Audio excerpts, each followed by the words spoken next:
Serial सारू में आया अब तक का सबसे बड़ा धमाका। दोस्तों, अब कहानी ने ऐसा मोड़ ले लिया है जिसने हर किसी को हिलाकर रख दिया है।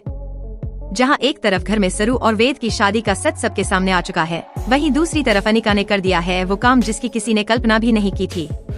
जी हाँ, अनिका ने अपनी ही दादी को घर से धक्के मारकर निकाल दिया। पूरा घर इस घटना से सदमे में है। सबके चेहरे पर सिर्फ हैरानी और गुस्सा। वहीं दूसरी ओर सरू की जिंदगी भी अब पूरी तरह बिखर चुकी है। वेद अब उससे बात तक नहीं करना चाहता। वो कहता है, सरू, अब हमारे बीच शायद कभी वो रिश्ता नहीं रह पाएगा, क्योंकि तुमने मुझसे झूठ बोला, मेरे विश्वास को तोड़ा। वो आगे कहता है कि अगर सरू ने सच बता भी दिया होता कि वो कौन है, तो भी उसे कोई फर्क नहीं पड़ता, लेकिन झूठ बोलने की वजह से अब सब कुछ खत्म हो गया। सरू हाथ जोड़कर माफी मांगती है, लेकिन वेद उसे माफ नहीं करता। फिर भी जब सरू के ऊपर पंखा गिरने वाला होता है, तो वेद दौड़कर उसे बचा लेता है, क्योंकि प्यार भले ही टूटा हो, पर उसकी परवाह अब भी बाकी है।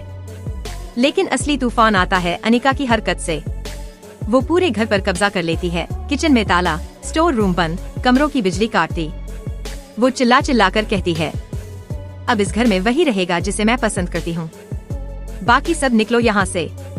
फिर वह अपने नौकरों को आदेश देती है, जल्दी से इन तीनों का सामान पैक करो, अब ये लोग नहीं रहेंगे इस घर में। और जब दादी अन्नपूर्णा कुछ बोलने की कोशिश करती है, तो अनिका उनका हाथ पकड़कर धक्के मारती है और बाहर फेंक देती है। पूरा घर सन्न हो जाता है। चंद्रकांत गुस्से से कांपता है और चिल्लाता है, अनिका, तुम्हारा दिमाग खराब हो गया है, यह हमारा घर है। जिस पर अनिका ठंडी मुस्कान के साथ कहती है, भूल गए क्या? वसीयत के हिसाब से अब मैं हूँ इस घर की मालकिन। अब सवाल ये है, क्या चंद्रकांत अपनी पोती अनिका को उसकी हद दिखा पाएगा? क्या अन्नपूर्णा जी दोबारा इस घर में कदम रख पाएंगी? दोस्तों, आने वाला एपिसोड होगा जबरदस्त इमोशन, गुस्से और बदले का तूफान। आप क्या सोचते हैं, अनिका को उसकी करतूतों की सजा मिलनी चाहिए या नहीं?